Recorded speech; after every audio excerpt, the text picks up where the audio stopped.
Hi, in this video I want to talk about an interest I've been having ever since I was a kid after first seeing an UFO documentary with the gray aliens, the abduction cases and all that, and being really frightened and asking my dad while holding him in the hand like, what is that? And he answered stoically like, piss in the universe. And I was like, no, it's not piss in the universe, it's what is that? And then X-Files came along in the 90s, so there was a really snowball effect of paranormal things occurring in popular culture, and with the expansion of the internet, you sort of had it. Internet came along at that time in mid-90s, so everything was like, exponentially being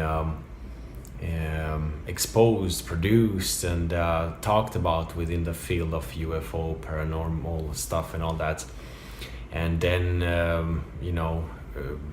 5-6 years ago we had ancient alien stuff going on. And it's funny because my grandmother used to talk about like the Aztec lines, and that being the landing places for alien spacecrafts. I mean, not that she believed that, but she told about the theories when I was very young. And it was probably because she read von Daniken and so on. So this sort of theoretical research area called ufology has been around for quite some time now, and it's very intensive, but I think it's actually dead, to be honest. And this video is not about whether it is true, if we are alone or not alone in universe. That doesn't matter. I'm talking about the research area, the field of ufology, or whatever you want to call that. And why is that?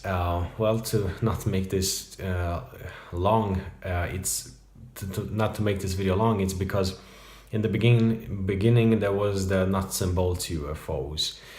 Then it changed to sort of interdimensional kind of theories, because there was never proof of anything being here. I mean, once again, I'm not saying there isn't anything, but there is no proof. There is nothing, one can hold up and say, look, case closed. And the recent 5 to 10 years, it's also been very much men in suits, older men gossiping, talking about disclosure, and disclosure doesn't happen, either because it won't happen or because there isn't anything to be disclosed. So people, these old men who are gossiping back and forth, talk about the sort of slow disclosure. I think humanity is ready for anything. We are really a crazy species. We have been through so much torture, suffering, joy, really crazy stuff. So it's easy to speculate that humanity isn't ready when you live a comfortable life. You're full of theories, but when you actually realize and take part in actual stories of what is going on in the world, it might just be very good, happy news to have visitors, and then we can speculate, would that be like Europeans coming to North America? Will that be the end of us all? But that's not where I'm going with this. I'm just saying, first it was nuts and bolts, then it was something interdimensional, because there was no proof of the nuts and bolts, and the interdimensional stuff can't be disproven. I can talk to you, I can make up a story right now, and you can't verify it. And because there is nothing new coming about, it's always about the same cases, basically. The same cases being looked back upon with different theories and speculations. there is this gossiping I'm talking about, men in suits, you know, talking about this researcher or this and that. And recently we had the rock star Tom DeLonge, who presented his enterprise after a long awakening, and people are obviously kind of disappointed because it's just another company that wants to make you know, pop culture to finance the research. And yeah, now people in the sort of UFO media are sort of backing him up and saying that, well, he has these people coming out, and you know, they are admitting that there is a research in about UFO in the Department of Defense, sort of. But it's nothing new. We've had that before, you know, colonels and pilots and people stepping forth, and there is always this sort of expectation that will change anything or do any difference, but it doesn't.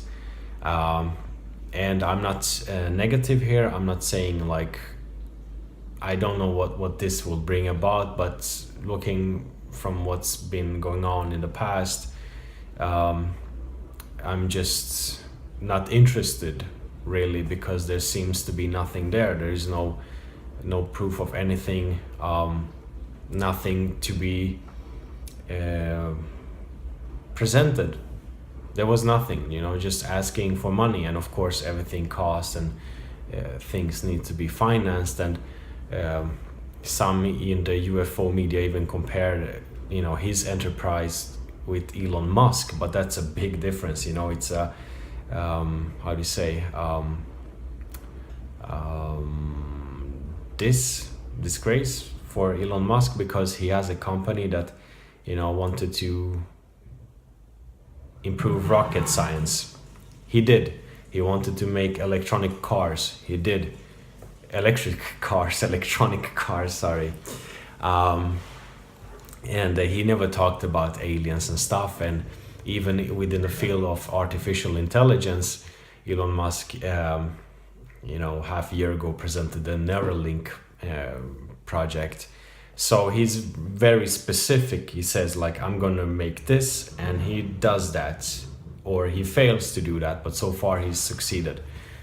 So it can't be compared with this Tom DeLonge thing. And in the UFO media, some there have been really sort of hyping it up so much over the years, like his involvement and how that will sort of benefit the ufology area. And you know, and the same people are never critical of, you know, the people involved around that nest, you know, like John Podesta. Not to go into that, because, you know, you probably know about that already. So it's, you know, when you look at the people, the money behind it, it's all just fishy. In a sense, I think there is like Tom DeLonge can be like the Leonardo DiCaprio of environmentalism. You know, a good intentions maybe, but sort of misguided and used maybe by whatever is going on. I mean, remember Coney 2012, you know, when government is sort of creating a revolt against government. So how can people from the government like try to infiltrate the government or the sort of agencies? Basically there is nothing, no proofs, nothing concrete, nothing. All the implant stories, all these kernels coming forth, all the photographies, all the released documents, there is nothing there that can prove it. And that is what is needed. That's what ufology is supposed to be for, not to create enterprises, not to build up tension, not to sell books, not to have this sort of gossiping men in suits, and all this sort of pop culture around UFOs. I'm personally not interested in that. I want the proof. I think it should be focused on that. And we've had, I mean, recently with this Tom DeLonge thing, they were talking about this man, Lisandro sorry, I forgot the name, but if you have watched the presentation, you know who I'm referring to.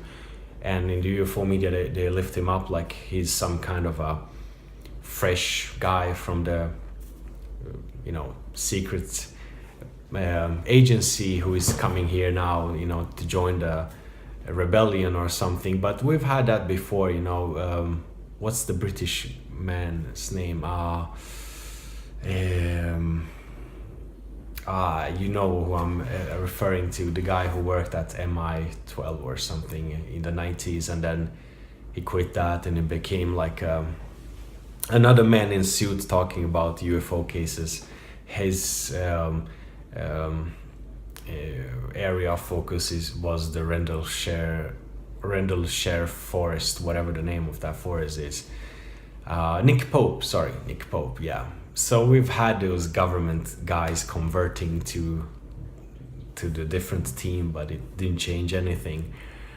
And why am I making this video? Once again, I'm not saying there are no aliens visiting us. I'm not saying we are alone. I'm not saying there aren't some interdimensional things. I'm not saying people, everyone in the ufology, UFO media is in it for the money or something. I'm not saying any of those four things I just brought up. But it is really in a bad shape, and there are no, there's nothing new coming about. It's always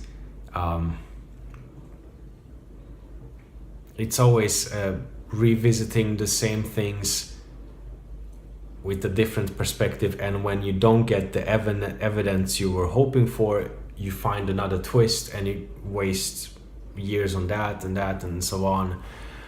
Now, to end this, you know, we might be alone. You see, it might be made up, it might be interdimensional, and we might not be able to visit those other dimensions, so we might be alone.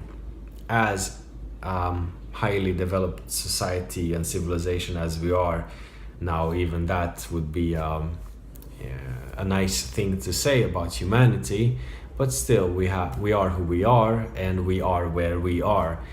And in that case, that makes like my continent of Europe a very nice and unique place, you see, where we have struggled for a long time to make a decent living, to live in, you know, good freedom, good opportunity for moving, for you know, fulfilling your life and so on. So the best places on earth, according to you, me, whoever, might be the only ones like that in the whole universe. You know, just keep that in mind. You know, it might be like that.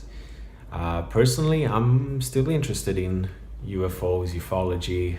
Who isn't interested in some kind of a paranormal stuff? It's always, you know, interesting to take a peekaboo, what's going on, what's new, and so on. But I've been having this sense for quite some time that it's really on the decline, and there's no continuum to it, beside the sort of mecca of ufology, you know, Area 51 and the Roswell crash and so on. And it was an interesting theory. I think Nick Redfern, the bald guy or shaven guy who writes tons of books, I don't know if it's his theory or if he just did a conglomeration of theories, but that Roswell might have been one of those Japanese balloons, because they sent balloons, suicide balloons, or drone balloons to the United States, and there was a case where it actually blew up and killed Americans, some people. I'll link to that below, to that, because I didn't know about this, so it's kind of interesting. So the theory is it was actually a balloon, and the short small people seen sort of perhaps destroyed by the crash or something might have been Japanese men who were specifically, you know, short because of the mission involved, you know, the small space it demands. And the theory, I mean the tactic behind these sort of balloon attacks was supposed to be to just like Hitler did with the V2 rockets, to terrify and you know, just attack your enemy in any way possible. So yeah, there was some thoughts about that. What do you think? And bear in mind, this is not about true or false. This is more about like where the actual research field is heading towards and what is going on, because as I said, I think it's a feedback loop now. There's nothing new. It's all about sort of various enterprises, various groupings, and for those who are not into the nuts and bolts stuff, they are into this interdimensional kind of meditative things like Steve Greer is doing. I mean, if you're into that, all respect, but you know, to have something you can show to the world that demands proof, you know. Just like when you love someone, you can love someone and really be in love, but you have to take a step. You have to walk up to that person and engage and, you know, manifest in action, words, to like connect. So I think that is lacking. Yeah, that was that. Take care and all the best. Ciao.